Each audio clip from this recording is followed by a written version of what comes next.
بسم اللہ الرحمن الرحیم۔ السلام علیکم میرے پیارے بھائی اور دوستوں۔ مکہ مکرمہ میں ایک عورت تھی، اس کو اپنے حسن پر بڑا ناز تھا۔ وہ ایک مرتبہ نہانے کے بعد کپڑے بدل کر اپنے بال سنوار رہی تھی، آئینے کے سامنے کھڑی تھی اور اپنے آپ پہ بہت فریدا تھی کہ میں بہت حور پری ہوں۔ خاوند کو جب دیکھا تو اس نے بڑے ناز نخرے سے بات کی ہے، کوئی مرد ایسا جو مجھے دیکھ کر اور میری تمنا نہ کرے؟ تو خاوند نے کہا ہاں ہے، عبید بن عمر۔ یہ مسجد نبوی میں مدارس اور خطیب تھے، تو میاں بیوی کا تعلق عجیب سا ہوتا ہے۔ آگے سے کہنے لگی تو دے مجھے اجازت، میں تجھے دکھاتی ہوں پھسلتا ہے کیسے۔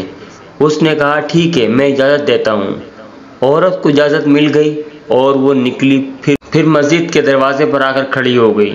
اب جب مولانا عبید بن عمیر رحمۃ اللہ علیہ مسجد نبی صلی اللہ علیہ وسلم سے باہر نکلے تو عورت نے پہلے سے اس طریقے سے بات کی جیسے کوئی مسئلہ پوچھنے کے لیے کھڑی ہوں۔ تو مولانا کھڑے ہو گئے۔ اس دوران اس نے اپنے چہرے سے نقاب ہٹا دیا۔ اس کا خیال تھا کہ جب وہ میرے حسن و جمال کو دیکھیں گے تو فریدا ہو جائیں گے۔ جیسے ہی اس نے ایسا کیا تو انہوں نے نظر ہٹا دی اور کہا دیکھو کیوں ایسے کام کے بارے میں سوچتی ہو جس سے تمہیں دنیا میں ذلت ملے گی اور آخرت میں بھی ذلت ملے گی۔ اب یہ الفاظ ان کے منہ سے اتنے درد سے نکلے وہ شرما گئی اور واپس آ گئی۔ شوہر نے پوچھا کیا بنا؟ کہنے لگی کیا مرد ہی نیک ہوتے ہیں، عورتیں نہیں نیک ہو سکتی؟ میں بھی نیک بنوں گی۔ اس کی زندگی بدل گئی۔ اس کے بعد روز وہ خاوند سے پوچھتی عشاء کے وقت کہ تمہیں میری ضرورت ہے؟ اگر کہتا ہاں تو وہ وقت خاوند کے ساتھ گزارتی، اور اگر وہ کہتا نہیں تو جبہ پہن لیتی اور ساری رات مصلی پہ عبادت کرتی۔ اس کا خاوند کہا کرتا تھا پتہ نہیں عبید بن عمر نے ایک فرقہ بول کر میری بیوی کو نیک کیسے بنا دیا۔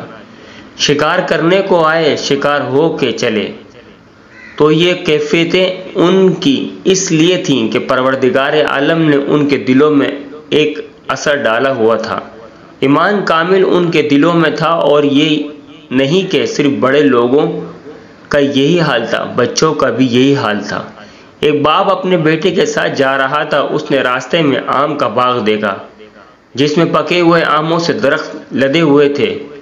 بچے کے باپ کی نیت میں فطور آ گیا۔ اس نے بیٹے کو بولا میں باغ میں تو آم توڑنے جاتا ہوں، تم یہیں کھڑے رہو، اور اگر کوئی نظر آئے تو مجھے آواز دے دینا۔ اور باپ باغ میں آم چوری کرنے چلا گیا۔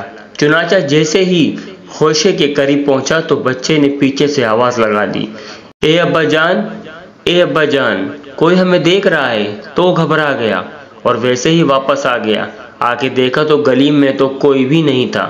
وہ بیٹے کی اس حرکت پر دیکھ کر سخت غصہ ہوا اور بولا یہاں تو کوئی بھی موجود نہیں ہے جو ہمیں دیکھ رہا ہو۔ بیٹے نے کہا ابا جان، انسانوں میں سے نہیں ہمیں کوئی نہیں دیکھ رہا، مگر انسانوں کا پروردگار تو ہمیں دیکھ رہا ہے۔ چھوٹا بچہ 10 سال کی عمر کا ہے تقریباً۔ اس کا بھی یقین ایسا بن گیا تھا، اور یہ یقین خود بخود نہیں بنتا تھا، ماں باپ بناتے تھے۔ داؤد طائی رحمۃ اللہ علیہ بزرگ گزرے ہیں، بڑے محدث بھی تھے اور فقیہ بھی تھے، اور مشائخ مصوفیہ میں سے تھے۔ امام اعظم ابو حنیفہ رحمۃ اللہ علیہ کے ہاں جو خاص شاگرد تھے، نہ 40 جو فتوحات لکھنے میں اور مشورہ دینے میں کام آتے تھے۔ جو مجالس مشاورت تھی یہ اس میں سے ایک تھے۔ بہت تقویٰ کے پہاڑ تھے۔ وہ اپنے بارے میں خود بتاتے ہیں کہ میری عمر 5 سال کی تھی تو میرے ماموں گھر آئے اور کہنے لگے داؤد اللہ کو یاد کیا کرو۔ میں نے کہا کیسے یاد کروں؟ ماموں کہنے لگے جب تم سونے لگو بستر پہ تو اس وقت تم یہ کہہ دیا کرو اللہ میرے ساتھ ہے، اللہ مجھے دیکھتا ہے، بس یہ کہہ دیا کرو، پھر سو جایا کرو۔ وہ کہتے ہیں میں نے کہنا شروع کر دیا۔ پھر کچھ عرصے بعد ماموں سے ملاقات ہوئی تو کہنے لگے اللہ کو یاد کیا کرو۔ میں نے کہا ہاں۔ وہ کہتے ہیں اتنا ہی کافی نہیں بلکہ اب کچھ زیادہ اللہ کو یاد کیا کرو۔ تو پھر کہنے لگے میں سونے سے پہلے اللہ مجھے دیکھتا ہے، اللہ میرے ساتھ ہے، آنکھ بند ہونے تک کہتا رہتا ہوں۔ اب جو بات بندہ روز کرتا ہے اس کا دل پہ اثر ہوتا ہے۔ وہ کہتے ہیں کہ میں بچہ تھا، ان لفظ کے بار بار کہنے اور دہرانے سے میرے دل میں اللہ کا سبحانہ و تعالیٰ کا ایسا استخسارہ آ گیا کہ بچپن ہی میں دل میں یہ خیال پختہ ہو گیا کہ میں نے اللہ سبحانہ و تعالیٰ کی زندگی بھر کوئی نافرمانی نہیں کرنی۔